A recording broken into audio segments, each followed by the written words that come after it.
मैं डॉक्टर अमित भटनागर पंतनगर कृषि विश्वविद्यालय में सस्य विज्ञान विभाग में प्राध्यापक के पद पर कार्यरत हूँ। इस चैनल के माध्यम से मेरा प्रयास है किसानों तक सही जानकारी पहुंचे ताकि उसका लाभ वो खेती में ले सकें। जो नए अनुसंधान कार्य हैं, रिसर्च फाइंडिंग्स हैं, वो उन तक पहुंचे ताकि उससे वो अपनी खेती में फायदा ले सकें और अच्छा उत्पादन पा सकें। आज जो बात करना चाहता हूँ वो यह है कि जो हमने गर्मी की फसलें बोई है, उस समय गर्मी बहुत तेज होती है अप्रैल मई में और जून में, और तापमान ज़्यादा रहता है, पानी की कमी रहती है। फसलों में तापमान की अधिकता के साथ साथ पानी की कमी भी देखी जाती है, जिससे कि उत्पादन प्रभावित होता है। यहाँ आप देख रहे हैं मक्के की फसल मैंने बो रखी है, ये बहुत अब तेजी से बढ़ने की अवस्था में है। अप्रैल का महीना चल रहा है, तापमान तेजी से बढ़ रहा है, मई में और तापमान बढ़ेगा, तो ऐसी स्थिति में उपज हमें कम मिल सकती है। तो हम ऐसे क्या उपाय करें जिससे कि हमें ज़्यादा से ज़्यादा उत्पादन मिल सके।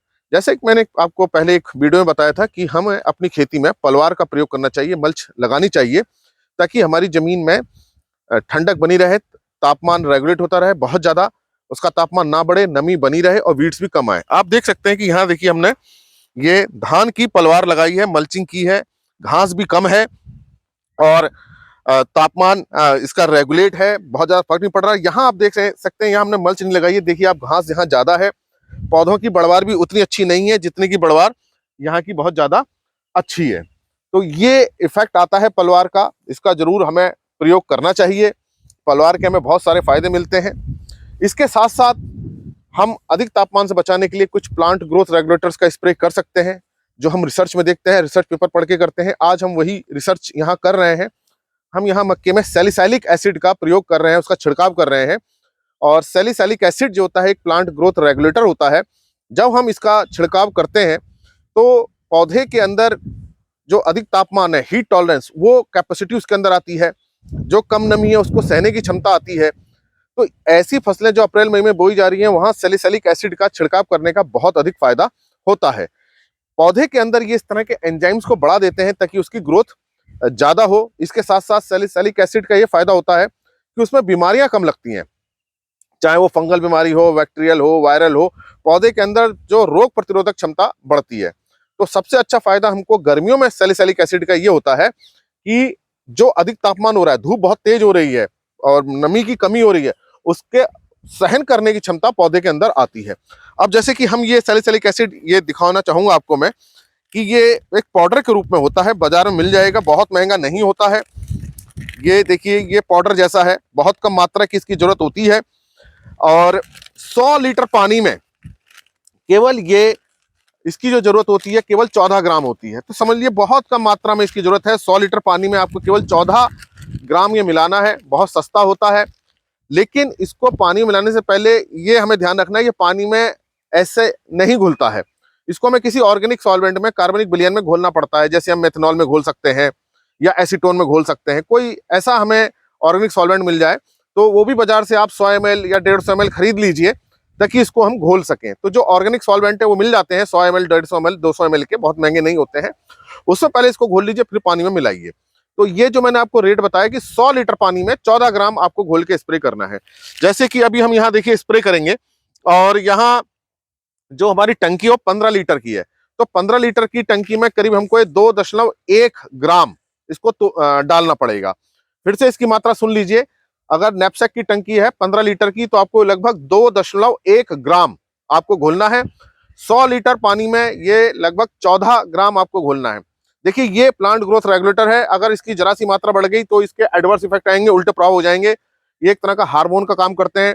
पौधे के अंदर हार्मोन कम हो जाए तो पौधा छोटा रह जाता है, और हार्मोन ज्यादा हो जाए तो उसकी ग्रोथ बिगड़ जाती है। ये किसी भी पशु में, मानव में, सब में यही होता है। हार्मोन से ही ग्रोथ रेगुलेट होती है। हार्मोन कम या ज्यादा होने का प्रभाव उस पर आता है।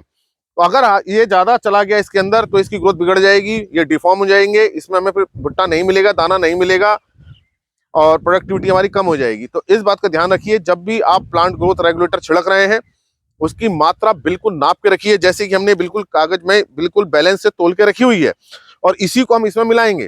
तो ये इस बात का ध्यान रखिए कि अगर एक टंकी में मिलाना मुश्किल काम हो जाएगा तो पहले आप 100 लीटर पानी में 14 ग्राम घोल लीजिए। इलेक्ट्रॉनिक बैलेंस बाजार में होती है, वहीं से आप पुड़िया बना लीजिए और उस पुड़िया को 100 लीटर पानी में घोलिए। फिर उस 100 लीटर पानी को 15-15 लीटर करके या जैसे भी आप उसको स्प्रे कर दीजिए। तो इसका जो निश्चित अमाउंट है वो होनी बहुत जरूरी है।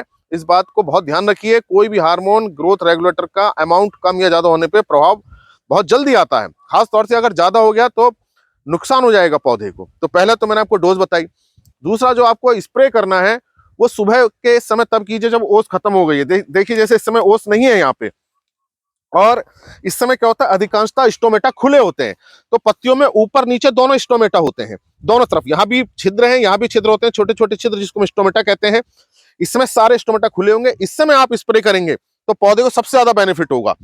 और अगर आप 12, 1, 2 बजे करेंगे, धूप बहुत तेज होती है, तो ये छिद्र, एक तो पत्ती लीफ रोल होने लगेगी यूं करके, दूसरा इसको स्टोमेटा भी दिन में बंद हो जाते हैं, तो वो स्प्रे नहीं जाएगा। तो समय भी बड़ा महत्वपूर्ण है कि किस समय आपको स्प्रे करना है, जब इसके सबसे ज्यादा स्टोमेटा खुले हो। या तो इस समय खुले होंगे या फिर शाम को 4 बजे के बाद जब धूप कम होने लगती है तब खुले होते हैं। इस समय हमें करने का फायदा होगा कि ये जब सुबह के समय जाएगा तो इसे पूरा दिन मिलेगा, इसके अंदर मेटाबोलाइज होने का, अपना पूरा काम करने का इसे समय मिलेगा।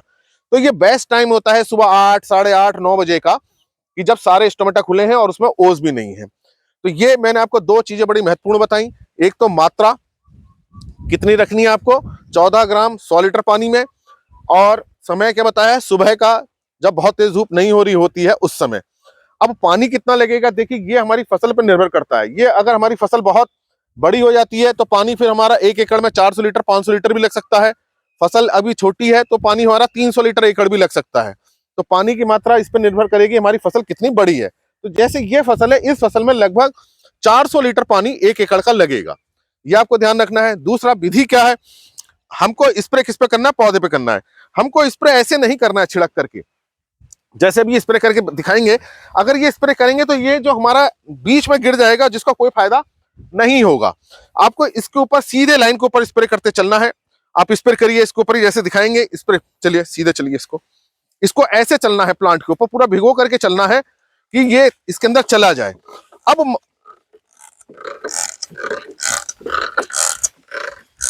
जब ये एक लाइन पूरी हो जाए तब आप दूसरी लाइन में उसका स्प्रे कीजिए। अगर आप हाथ घुमा के स्प्रे करेंगे, जैसे देखिए इधर से, मान लीजिए आप हाथ घुमा के स्प्रे चलाइए, इसको हाथ घुमा के ऐसे चलाइए, तो देखिए पौधों पर तो जा रहा है, लेकिन अधिकांश स्प्रे क्या है, ये बीच में गिर जा रहा है जहां पे हमारी फसल नहीं है। तो हमारा क्या है, वेस्टेज हो रही है ये। तो इस वेस्टेज से बचने के लिए हमें लाइन के, जो लाइन है उसमें ही हमें करना चाहिए। जैसे ये लाइन के अनुसार चलना है, ऐसे ही हमको स्प्रे करना चाहिए। ये मैंने आपको तरीका बताया। अगर इस तरह से आप करते हैं तो सैलिसिलिक एसिड का अच्छे रिजल्ट्स हमको मिलते हैं। और जो हीट सहन करने की जो क्षमता है, जो तापमान की, खासतौर से उत्तरी भारत के क्षेत्रों में तापमान बहुत तेजी से बढ़ता है, और हमने सब्जियां बोई होती हैं, खासतौर से समर मेज है, ये इस समय बोया जा रहा है, बो दिया गया है, और इस समय फिर फूल आने लगेगा 15-20 दिन बाद, तो हमारी प्रोडक्टिविटी कम हो सकती है। तो एक तो ये पौधे के अंदर ये ड्रॉट टॉलरेंस लाने का काम करता है, हीट टॉलरेंस लाने का काम करता है।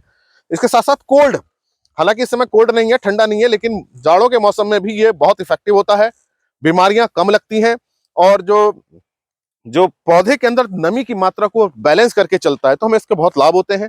तो अगर आपके क्षेत्र में ये उपलब्ध हो तो आप इसका स्प्रे कर सकते हैं, लेकिन मात्रा को बहुत ध्यान रखिए। 100 लीटर पानी में केवल 14 ग्राम ही घोलना है, इससे ज्यादा घोलने पर नुकसान हो सकता है।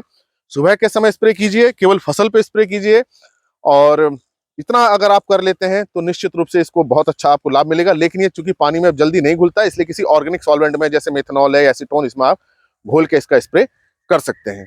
आशा है मेरी बात आपकी समझ में आई होगी कि किस तरह से हम सैलिसिलिक एसिड के इस छिड़काव से और पलवार जो हमने लगाई है उससे कैसे हम अच्छा फायदा ले सकते हैं।